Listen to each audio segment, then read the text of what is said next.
Good morning, class. Myself, Rekha, your physics teacher, and that's your first lecture for the physics. You have to take the Pradeep's Fundamental of Physics that is shown on your screen. और आज हम पहला lecture prepare करेंगे.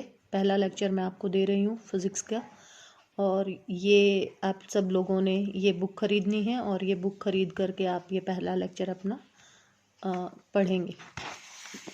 तो जो सबसे पहला chapter हमारा इसमें है, that is the first unit. You have 9 unit in your physics book, और इसमें तकरीबन जो पहली 4 यूनिट है उसमें हमारा आधा सिलेबस पूरा हो जाता है. और ये जो पहली 4 यूनिट हैं आपकी, they are all related to charge and current. तो इसमें आपके पास जो सबसे पहला चैप्टर है, that is the unit 1. And your unit 1 is all about the charge. तो फर्स्ट यूनिट जो है आपकी, that is electrostatic charge. Electro means electric, और we can say charge, and the static means at rest. तो that means जो first unit में हम पढ़ने वाले हैं वो पढ़ने वाले हैं हम क्या, the charges at rest. How charges are behaving when they are at rest. होता क्या है उनके साथ, कहाँ से वो आते हैं, कहाँ से वो चले जाते हैं, किस तरीके से चार्ज हमारे पास आएंगे, किस तरीके से जाएंगे, ये सारा कुछ हम इस चैप्टर में पढ़ेंगे. और जब वो स्टैटिक पोजीशन में रहते हैं तो वो किस तरीके से बिहेव करते हैं, कितनी फोर्स लगाएंगे, क्या फील्ड होगी, ये सारा कुछ हम इस फर्स्ट यूनिट में पढ़ने वाले हैं. That is called the electrostatics. और इसका जो फर्स्ट चैप्टर है हमारे पास, इसमें फर्स्ट चैप्टर आपका होगा इलेक्ट्रोस्टैटिक चार्जेस एंड फील्ड्स. जैसा आप लोगों ने 10th क्लास में पढ़ा था कि हमारे पास जब चार्जेस होते हैं, कूलम्स लॉ आप लोगों ने पढ़ा था कि हमारे पास जब चार्जेस होते हैं तो ये चार्जेस जो हैं वो क्या करते हैं, एक फील्ड क्रिएट करते हैं. सिमिलरली आपने जैसे मैग्नेटिक फील्ड के बारे में पढ़ा था, इलेक्ट्रिक फील्ड भी उसी तरीके की है जो आपने 10th में मैग्नेटिक फील्ड पढ़ा था. तो सबसे पहले हम चार्जेस की बात कर लेते हैं कि चार्जेस हमारे पास कितने तरीके के हैं, किस तरीके से ये आएंगे. You all knows that everything is made up of atom. सारा कुछ जो बना हुआ है अपने पास वो किसका बना होता है, एटम का. तो एटम में हमारे पास बेसिकली 3 चीजें हैं, और वो जो 3 चीजें हमारे पास जो ब्रॉडली क्लासिफाइड हैं वो कौन कौन सी हैं अपने पास, दैट इज इलेक्ट्रॉन, प्रोटॉन, और क्या है अपने पास, neutrons. You all know about it. तो अपने पास हमारे पास जैसा कि हम कहते हैं कि हमारे पास जो एटम्स हैं, ये आप लोगों ने पहले भी पढ़ा है 10th क्लास में कि एटम्स आर इलेक्ट्रिकली न्यूट्रल. अब इलेक्ट्रिकली अगर न्यूट्रल है एटम अपने पास, तो फिर हमारे पास चार्जेस आएंगे कहाँ से, यानी कि सारी चीज़ें, जितनी भी चीज़ें अपने पास ऑल ओवर यूनिवर्स है, वो सारी की सारी हमारे पास किससे बनी हुई हैं, एटम से बनी हुई है. और अगर एटम से बनी हुई है तो दैट मीन्स कि अपने पास चार्ज तो है ही नहीं, क्योंकि एटम तो क्या है अपने पास, इलेक्ट्रिकली न्यूट्रल है. जितने नंबर ऑफ इलेक्ट्रॉन्स उसके पास होंगे उतने ही नंबर ऑफ प्रोटॉन्स हैं उसके पास. तो ये तो पॉसिबिलिटी ही नहीं है कि कहीं से अपने पास चार्जेस आ पाए. और जैसा कि आपको पता है, अकॉर्डिंग टू द, एक आपने कंजर्वेशन भी पढ़ा था, दैट इज 11th क्लास में, कि conservation of charges can neither be created and nor be destroyed. It can only transfer from one form to one body to another body. तो यानी कि अपने पास क्या एग्जैक्टली कोई भी चार्ज बॉडी हो सकती है, that is the big question mark. तो इस डेफिनेशन में हम क्या करेंगे, एक छोटा सा मॉड्यूलेशन करेंगे, एक छोटी सी चेंज लेकर के आएंगे, और हम कहेंगे charges can be created. And how charges can be created. अब सबसे बड़ा क्वेश्चन अराइज होता है ये कि चार्जेस अगर अराइज हो सकते हैं तो चार्जेस हम लाएंगे कहाँ से. तो ये जो चार्जेस आपके पास हैं ये चार्जेस आएंगे कहाँ से? अब जैसे मान लीजिए कि मैं लूँ एल्यूमिनियम। अब एल्यूमिनियम जो है अपने पास it is on the 13 number, right. और जो इसका यानी कि इसका एटॉमिक नंबर जो है वो बराबर हो गया किसके? 13 के, ठीक है। अब इसी तरीके से अपने पास एटॉमिक नंबर 13 हो गया है। अब अपने पास इसमें नंबर ऑफ प्रोटॉन जो है वो कितने हो गए? 13। नंबर ऑफ इलेक्ट्रॉन कितने हो गए? वो भी 13। अगर मैं इसकी इलेक्ट्रॉनिक कॉन्फ़िगरेशन लिखूं तो इसकी इलेक्ट्रॉनिक कॉन्फ़िगरेशन क्या रहेगी आपके पास? फर्स्ट शेल में कितने आ गए? 2। सेकेंड शेल में कितने आएंगे? 8। और अब थर्ड शेल में आपके कितने रह गए? 8 और 2 10, और कितने बच गए? 3। तो यानी कि थर्ड शेल में आपके आ गए कितने? 3। एज आई ऑलवेज सेड कि जो हम हैं, हम मतलब नेचर, नेचर है, चाहे आपके हम लोग हैं, हम सब लोग किस में रहना चाहते हैं? स्टेट, ऐसे स्टेट में रहना चाहते हैं जहां हमें कोई परेशान ना करे। स्टेट ऑफ रेस्ट में रहना चाहते हैं हम।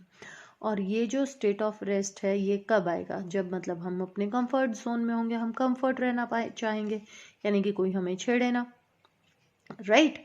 तो अब ये जो एटम है इसकी जो वैलेंसी है, अब वो वैलेंसी कितनी हो गई है इसकी? 3। तो 3 है तो दैट मीन्स अब इसके पास क्या है कि या तो ये अपना ऑक्टेट पूरा करने के लिए क्या करे? 5 ले तो 8 पूरे हो जाएंगे, और या फिर ये क्या करे? 3 छोड़ दे। तो फिर से वही बात कि हम क्या करना चाहते हैं? हम तो कम काम करना चाहते हैं, और कम काम करना चाहते हैं दैट मीन्स तो इसको 5 लेने आसान है कि 3 छोड़ने आसान है? डेफिनेटली 3 छोड़ने आसान है। तो ये क्या करेगा? ये 3 चार्जेस को छोड़ देगा। 3 चार्जेस जब इसमें से निकल जाएंगे देन इट बिकेम 2 8। अब इसके पास जो रहे, अब यहाँ पर ध्यान से देखिए आप कि जो नंबर ऑफ प्रोटॉन थे वो तो कितने रह गए? 13 ही। और जो नंबर ऑफ इलेक्ट्रॉन इसके पास हो गए वो कितने हो गए? 10, राइट। ऑलवेज आप क्या कीजिए? प्रोटॉन में से इलेक्ट्रॉन को घटा दीजिए, कितने बचे? +3, है ना। तो इसके ऊपर जो चार्ज आया यानी कि एल्यूमिनियम के ऊपर जो चार्ज आया वो एल्यूमिनियम के ऊपर चार्ज कितना आ गया? +3। अब ये क्या बन गया? आयन बन गया, या इसको हम क्या कह सकते हैं? चार्ज्ड बॉडी कह सकते हैं। तो इस तरीके से आपके क्या बनते हैं? चार्ज्ड बॉडीज बनती हैं। अब इसी तरीके से अगर मैं आपको दिखाऊं कि हमारे पास अगर हम यहाँ पर अब दूसरी चीज़ जो लें वो ले लें। अब मैं कहूँ कि मैं क्या ले लूँ? क्लोरीन ले लूँ, ठीक है। अब क्लोरीन जो है वो मेरे पास कौन से नंबर पे है? 17 पर है। अब 17 पर है तो इसकी जो कॉन्फ़िगरेशन लिखी जाएगी वो कॉन्फ़िगरेशन कितनी हो जाएगी? 2 8 7। अब फिर से वही कि अब यहाँ पर अपने पास क्या हुआ? अब इसको क्या चाहिए? 1 चाहिए अपना ऑक्टेट पूरा करने के लिए, या तो 7 छोड़े या 1 ले ले। तो डेफिनेटली ये क्या करेगा? 1 लेना आसान है तो ये क्या करेगा? कहीं से 1 इलेक्ट्रॉन बोरो कर लेगा, और जब ये इलेक्ट्रॉन लेगा तो ये कॉन्फ़िगरेशन बन जाएगी 2 8 8। और जब ये बन गई 2 8 8 दैट मीन्स इसका ऑक्टेट हो गया कंप्लीट। अब मैंने क्या बताया था आपको कि नंबर ऑफ प्रोटॉन में से नंबर ऑफ इलेक्ट्रॉन्स घटा दीजिए। अब इलेक्ट्रॉन हो गए इसके पास कितने? 18, और प्रोटॉन कितने थे इसके पास? 17। तो दैट मीन्स अब इसमें से आप घटाइए इसको तो कितना बच गया आपके पास? -1। तो क्लोरीन के ऊपर जो चार्ज आया दैट इज -1। अब ये जो बॉडी अपने पास बनी है क्या बन गई? Negatively charged body. तो दैट मीन्स इस तरीके से अपने पास पॉजिटिव और नेगेटिवली चार्ज्ड बॉडीज बनती हैं। तो हमारे पास 2 ही तरीके के चार्ज होते हैं। वो हमारे पास कौन कौन से चार्ज होते हैं? Positive charge and second one is negative charge. अब इनके बारे में हम बात करेंगे। सबसे पहले जो ये चार्ज का जो कॉन्सेप्ट आया था, ये कॉन्सेप्ट एक ट्री को देख करके आया था, और पहले इसको कहा जाता था अंबर, AMBER, अंबर। अंबर नाम का एक ट्री होता था, और उसकी जो छाल होती थी या उसके जो जो पत्ते होते थे वो जब नीचे गिरते थे तो उनके ऊपर क्या आ जाते थे, due to the friction charge arised हो जाता था। तो उन्होंने कहा कि इसके पास एक इस ट्री के पास ऐसी एक शक्ति है कि ये सब चीज़ों को क्या करता है, अपनी तरफ खींचता है। तो वहाँ से अपने पास क्या हुई थी, चार्जेस की प्रॉपर्टीज़ कुछ आई थी। और ये जो चार्जेस की प्रॉपर्टीज़ जो हैं आपके पास, ये चार्जेस की प्रॉपर्टीज़ आपने पीछे 10th क्लास में भी पढ़ी थी। तो वो की वही चार्ज प्रॉपर्टीज़ हैं आपके पास जो आपने 10th क्लास में पढ़ी थी। और इसमें सबसे पहले जो नाम दिया गया था वो नाम दिया गया था क्या, इनको पॉजिटिव और नेगेटिव जो नाम दिया गया था कि ये एक पॉजिटिव चार्ज होगा या एक नेगेटिव चार्ज होगा, ये सारा का सारा नाम जो दिया गया था, ये नाम दिया गया था किसकी वजह से, उस अम्बर ट्री की वजह से। तो उसके बाद जब अपने पास ये चार्जेस आ गए, चार्जेस का पता चला हमें, इम्बैलेंस जब नेट चार्जेस अपने पास हुआ तो कोई भी बॉडी अपने पास क्या बन गई, चार्ज्ड बॉडी बन गई।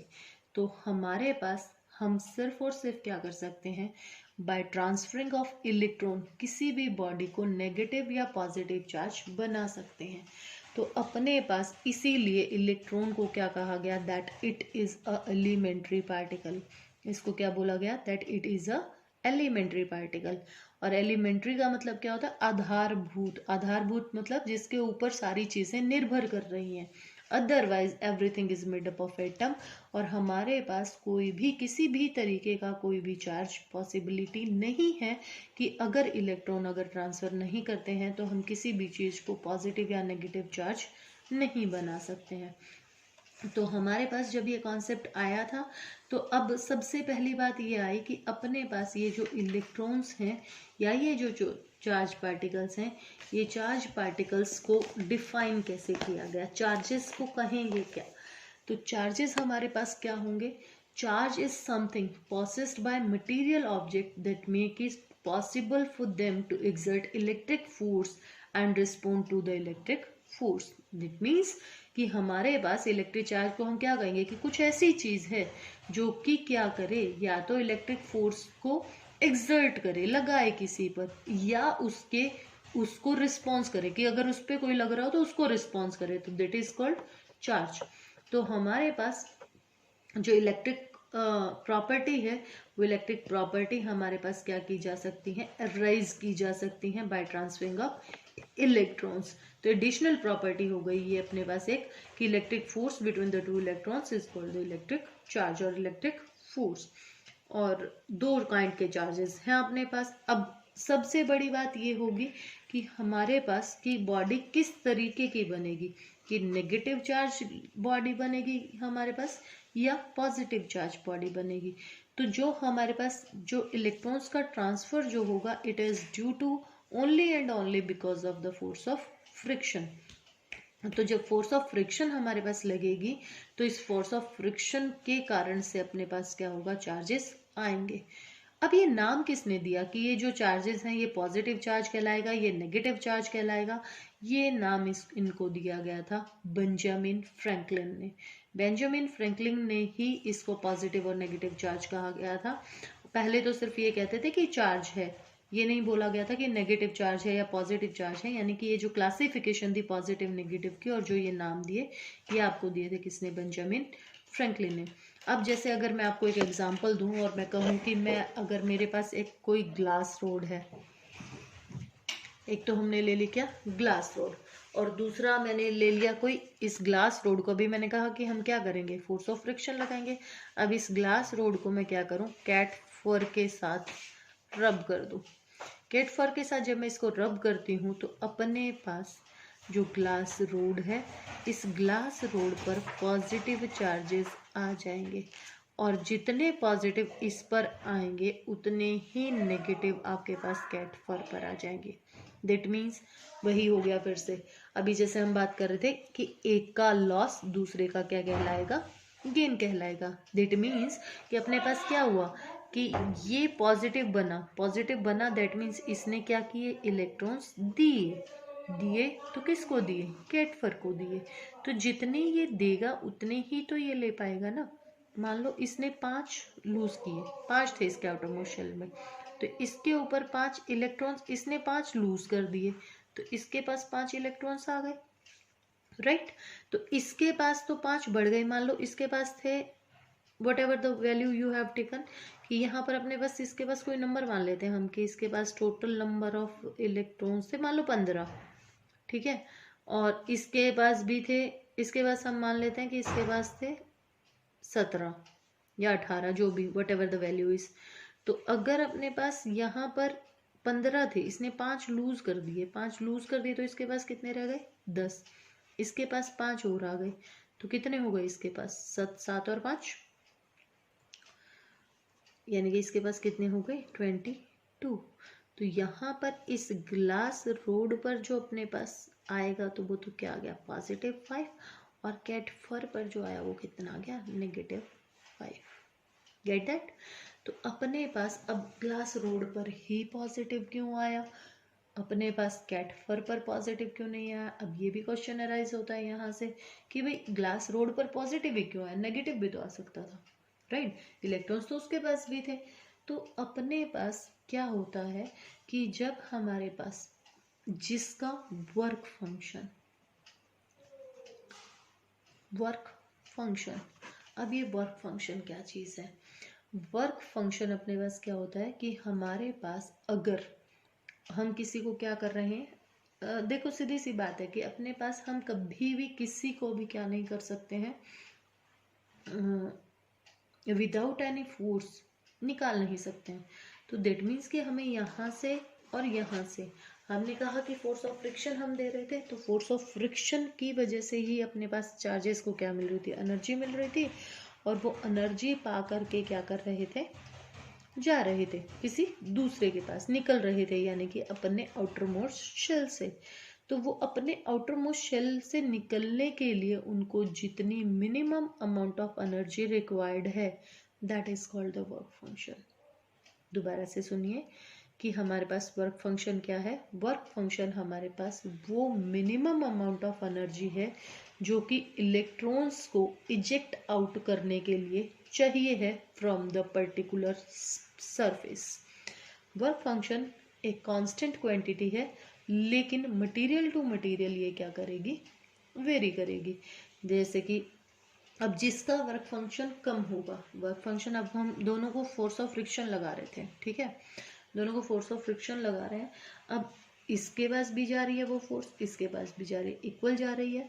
तो अगर अपने को क्या करना है कि अब इसके ऊपर पॉजिटिव आया ना, दैट मीन्स इसने लूज किए, किससे पहले लूज किए, इससे पहले ही लूज किए, इसने लूज किए, ग्लास रोड ने लूज किए ना। तो दैट मीन्स कि इसका जो वर्क फंक्शन था, वर्क फंक्शन ग्लास रोड का कैट फर से क्या था, कम था, यानी कि इसके इलेक्ट्रॉन्स को कम एनर्जी चाहिए थी कहाँ आने के लिए, सरफेस से बाहर आने के लिए, जबकि कैट फर्स के जो इलेक्ट्रॉन्स थे दे आर टाइटली बाउंडेड। दूसरे शब्दों में हम ये कह सकते हैं कि जो अपने पास जो दो चीज़ें हम इन कांटेक्ट ले रहे हैं, जिस पर हम फोर्स ऑफ फ्रिक्शन लगा रहे हैं, इसमें से अपने पास जिसको ज़्यादा क्या चाहिए है, एनर्जी रिक्वायर्ड है अपने सरफेस से निकलने के लिए, तो वो तो बाइंडेड रह जाएगा। या दूसरे शब्दों में कहें क्या, कि जिसकी बाइंडिंग एनर्जी ज़्यादा है, जो टाइटली बाउंडेड है, वो तो अपने इलेक्ट्रॉन्स दे नहीं पाएंगे, और जो लूजली बाउंडेड है वो आसानी से अपने इलेक्ट्रॉन्स को क्या कर देंगे, लूज कर देंगे। तो हमारे पास इस तरीके से हमारे पास क्या आ जाएंगे, जिसका वर्क फंक्शन कम होगा वो अपने इलेक्ट्रॉन लूज करके पॉजिटिवली चार्ज बॉडी बन जाएगा, और जिसका वर्क फंक्शन ज़्यादा होगा वो इलेक्ट्रॉन्स को गेन कर लेगा। तो यहाँ से डेफिनेशन में हम दोबारा से चेंज करेंगे, the charges can be created but in equal and opposite polarities, equal in magnitude but opposite in polarities। Equal in magnitude का मतलब क्या हुआ कि जैसे मैंने अभी बताया था कि इसके पास इसने 5 दिए हैं, तो इसने 5 ही लिए हैं, 6 या 7 नहीं लिए हैं, राइट। तो इसके पास अगर 5 है अपने पास, तो इसके पास 5 ही जाएंगे, 10 नहीं जा सकते हैं। तो जितने एक के पास जितनी पोलैरिटी आई है, जिसके पास पॉजिटिव पोलैरिटी है, उतनी ही नेगेटिव पोलैरिटी दूसरे के ऊपर आ जाएगी। पोलैरिटी अपोजिट होगी, एक के ऊपर पॉजिटिव होगी, एक के ऊपर नेगेटिव होगी, लेकिन इन मैग्नीट्यूड ये दोनों के दोनों अपने पास क्या रहेंगे, बराबर रहेंगे। तो यहाँ से ये कॉन्सेप्ट आ गया किसका, पोलैरिटी ऑफ चार्जेस का। अब चार्जेस के कुछ अपने पास क्या थी कि कुछ प्रॉपर्टीज यहाँ से निकल करके आई फिर अपने पास कि अगर हमारे पास क्या हो रहा है कि कोई चार्ज बॉडी है, ठीक है, कि मैंने कहा ये क्वेश्चन मैं अब आपको दे रही हूँ कि what happens to the flame of a candle, कि ये मेरे पास कोई एक कैंडल थी, ये कैंडल ब्लो कर रही है, अगर मैं यहाँ पर एक पॉजिटिवली चार्ज बॉडी ले करके आऊँ इस फ्लेम के पास, तो इस फ्लेम पर क्या फर्क पड़ेगा, क्या ये फ्लेम जैसे ब्लो कर रही है वैसे ही ब्लो करती रहेगी, या ये कहीं पर डिफ्लेक्ट होगी, या क्या whatever is happen to that flame, ये आपको फाइंड आउट करना है। तो ये मेरा आपके लिए क्वेश्चन है आज का। और प्रॉपर्टीज जो है चार्जेस की, ये आप पहले भी पढ़ चुके हैं, 10th क्लास में भी पढ़ चुके हैं, that positive charges always attracts each, like charges जो होंगे अपने पास, अगर पॉजिटिव और नेगेटिव अगर इकट्ठे आ रहे हैं तो ये हमेशा आपस में क्या करेंगे, रिपेल करेंगे। तो like charges always repels each other, और अगर हमारे पास एक पॉजिटिव चार्ज है और एक नेगेटिव चार्ज है तो ये दोनों के दोनों हमेशा क्या करेंगे, एक दूसरे को अट्रैक्ट करेंगे, यानी कि अपोजिट्स जो चार्ज होंगे, opposite charge always attracts each other. और जो लाइक चार्जेस होंगे, लाइक चार्जेस हमेशा क्या करेंगे, रिपेल करेंगे। तो like charges always repels each other, ठीक है। तो ये आज का आपका काम है, तो यहाँ तक आप पढ़िए, कल दोबारा मिलते हैं।